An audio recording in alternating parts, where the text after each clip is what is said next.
It was an uncomfortable Prime Minister's questions for Rishi Sunak. I thought mortgages, of course, at the centre of the discussion. I mean, whether or not it's a catastrophe, that's the question that Keir Starmer opened by asking.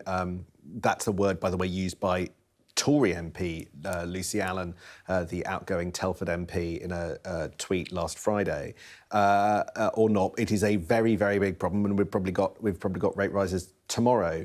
And so I was very interested to look at how the Prime Minister dealt with the questions from Keir Starmer. And I wonder whether or not it isn't worth them in Downing Street sitting down with him and re-watching Prime Minister's questions, because a number of things struck, in case they're listening, because a number of things struck me about his point. He obviously was he's angry. He looks angry to me. You can see that whenever you see his teeth, you sort of know that he's irritable. And what he does, bad Rishi, he sort of starts lecturing people, and there's quite a lot of lecturing. Bit of mansplaining. Absolutely. There was a sort of, he talked about people not paying attention to what he was saying, and he talked about Keir Starmer not understanding the macroeconomic situation. This is a very big and bold and tricky issue for every party. There are no easy solutions, and I just wonder how that tone, where you're basically saying no, you don't understand, just whether that is a particularly prime ministerial way. I think at this point, where mortgages are raising so far, so fast, one individual, a policeman quoted by Keir Starmer, £400 a month. Let's hear some of the way that Keir Starmer talked about the problem. £2,900 extra. That's the cost to the average family of the Tory mortgage penalty. Now, he was warned by experts about this as long ago as autumn last year, but he either didn't get it, didn't believe it, or didn't care, because he certainly didn't do anything. And when I raised this a couple of months ago, he had the gall to stand at that dispatch box and say he was delivering for homeowners. How is an extra £2,900 a year on repayment delivering for homeowners? Well, so, Mr. Speaker, now let's just look at the facts. Let's look at the facts, because he talks about interest rates. Perhaps the honourable gentleman could explain why interest rates are at similar levels in the United States, in Canada, in Australia and New Zealand. Why they're at the highest level in Europe that they've been for 2 decades, Mr. Speaker. That's why it's important that we have a plan to reduce inflation. But in contrast, what do we hear from the honourable gentleman? He wants to borrow an extra £28 billion a year. That would make the situation worse. He wants to ban new supplies of energy from the North Sea. That would make the situation worse. And he wants to give in to unions' unaffordable pay demands. That would make the situation worse. Mr. Speaker, he doesn't have many policies, but the few that he does have all have the same thing in common. They're dangerous, inflationary, and working people would pay the price.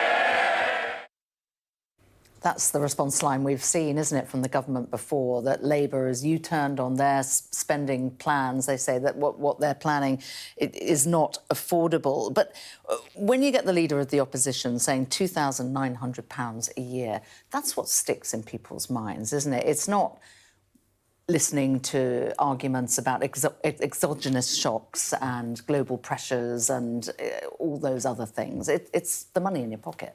Absolutely. Downing Street know that the money in your pocket is what's going to determine the next election, and the relentless rise of interest rates off the back of higher than expected and persistent inflation is the thing that's going to take money out of people's pockets, and quite possibly with electoral consequence next year. And Rishi Sunak today had 2 basic types of argument. One was to say, look, this is happening everywhere. But the worry in the city, and I've talked to a few people in the city, is that actually Britain is starting to get in a worse position than other countries. Rishi Sunak mentioned America. It was 7 days ago that US Fed officials were starting to float a kind of pause in interest rate rises because of the underlying data over there. And core inflation, which is what we saw going up here today, which makes the government's argument that actually they're getting inflation under control, it makes their argument difficult. In the United States, in Germany, core inflation is coming down. And so the root of global comparisons is only of so much utility for Rishi Sunak. The other technique that he has is to say Labour want to spend more and that could push up inflation. Now, I think many economists would agree that that is potentially an issue. Labour actually sort of slowed the path of that additional spending and additional borrowing in the last few days when it comes to their green projects. But what people didn't hear a great deal of is what the government are going to do. That's because there are no easy answers, because any big expensive scheme that we saw, the sort that we saw with energy prices, is A, too expensive, and B, will probably push up inflation and therefore interest rates and make the situation worse. And that's the conundrum that both parties have, and Labour can't have a clear answer to that particularly. What they can do is try and pin as much blame for what's going on the Conservative Party. I think that's where the case is far more contestable. That's where it's harder to see that Labour can blame the government for some of the things that are going on here, given the reason that the UK is going in the wrong direction, partly to do with specific things like the way that we went into furlough, the legacy of the furlough scheme that means that people are getting back into office, getting back into work slower than in other countries, or the fact that we're more... which they can lay the blame at Rishi Sunak's door. Which they could do. I mean, I'm not sure whether Labour are going to go out full-throated and condemn the furlough scheme that they agreed with at the time, or the fact that Britain is very reliant on gas boilers, much more so than, for instance, in France. So when Rishi Sunak blames global problems, actually, political advisors in his own government admit that there are UK-specific factors that are the real problem here, that are any part due to government decision-making, often government decision-making at a different point to deal with a different crisis that was backed by the opposition at the time. So it's not clear that there's as clear a dividing line over that as there is, as Labour would want there to be. So the kind of blame game, I think, doesn't necessarily help Labour automatically on the basis of the facts as I see them. But the problem is Rishi Sunak hasn't yet developed a language that is reassuring, that explains what might be able to be done around the margins, and how people can deal with £400 on people's mortgages a month. That is unsustainable for almost everybody. And there just wasn't anything in the tone of the Prime Minister or the substance really that acknowledged a sort of what will be individual catastrophes on that scale for people. And we're expecting a rate rise, aren't we, coming through tomorrow? Nearly everybody in the city thinks it's going to be at least 0.25%. Let's not make bones about this. It's going to be a key electoral issue, isn't it?